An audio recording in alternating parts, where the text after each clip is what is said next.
this is 6 Minute English. I'm Neil. And I'm Beth. Have you ever had a horrible boss, not been paid enough, or simply got tired of doing the same old boring jobs?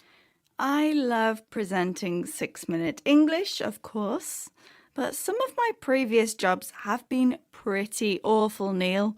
When I waitressed in cafes, I was on my feet 10 hours a day. It was exhausting. Most people have had bad work experiences at one time or another.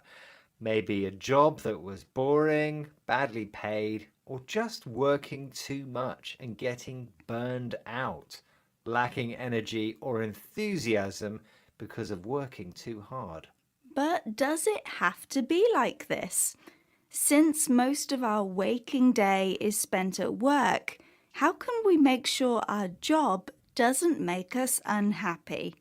That's what we'll be discussing in this program, and as usual, we'll be learning some useful new vocabulary as well. Sounds good, Beth, but first I have a question for you.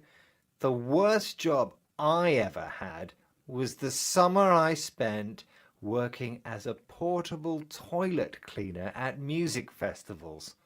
But according to a recent survey by Forbes magazine, what was voted the worst job in the UK?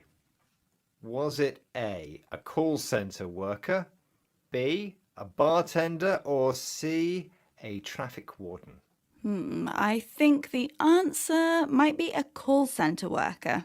Okay, Beth, I'll reveal the answer later in the program. Now, it's interesting that survey was carried out in the UK because being unhappy at work could be related to the British working culture, which emphasises working at a fast pace. Here's Damien Grimshaw, a professor of employment studies at King's College London, speaking with BBC Radio 4 programme Analysis.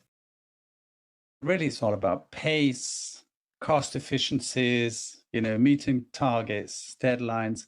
So this is why when people do surveys of what we call work intensity, right? So how hard you work, are you driven on pace? Is there a supervisor breathing down your neck? We score really badly compared to European countries.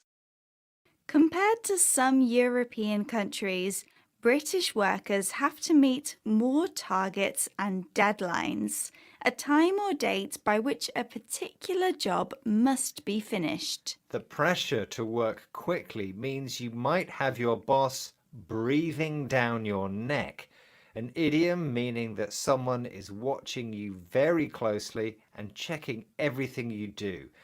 Not a nice feeling to have at work. That's right.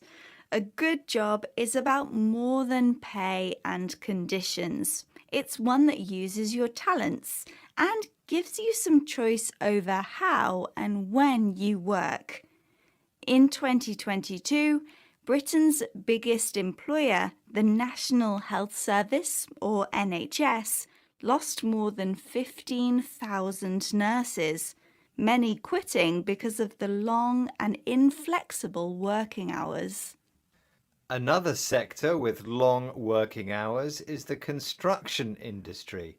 Low paid, dirty and physically demanding, construction workers also risk high levels of work-related injury.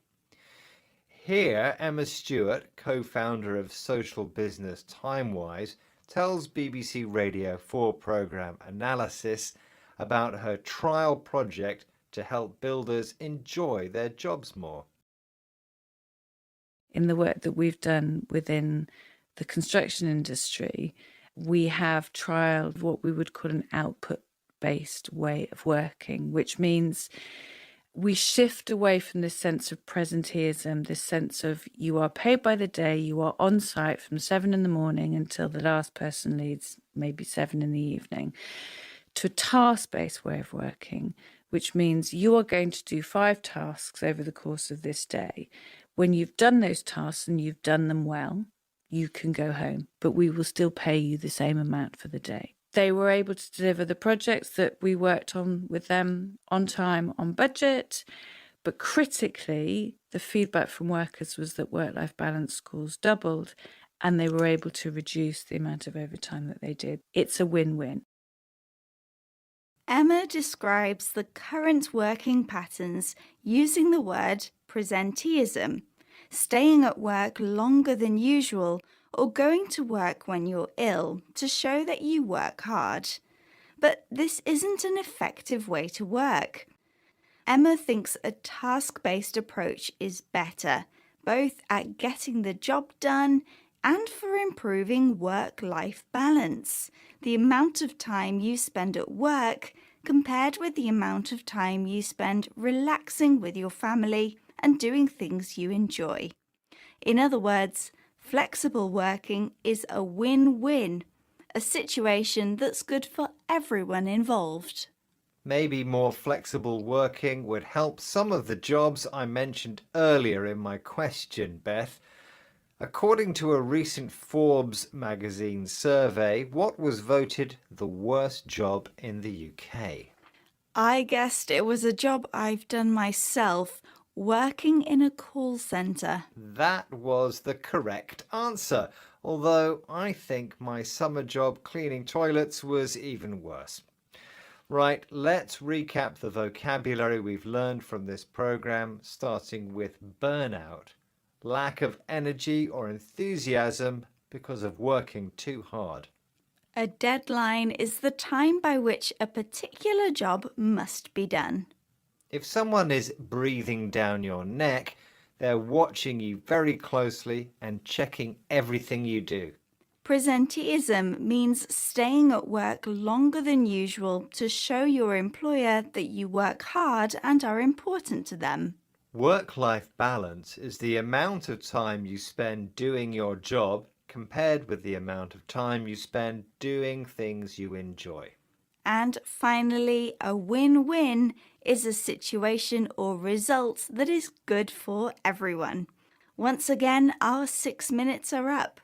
Join us again next time, but for now, get back to work. Goodbye. Bye.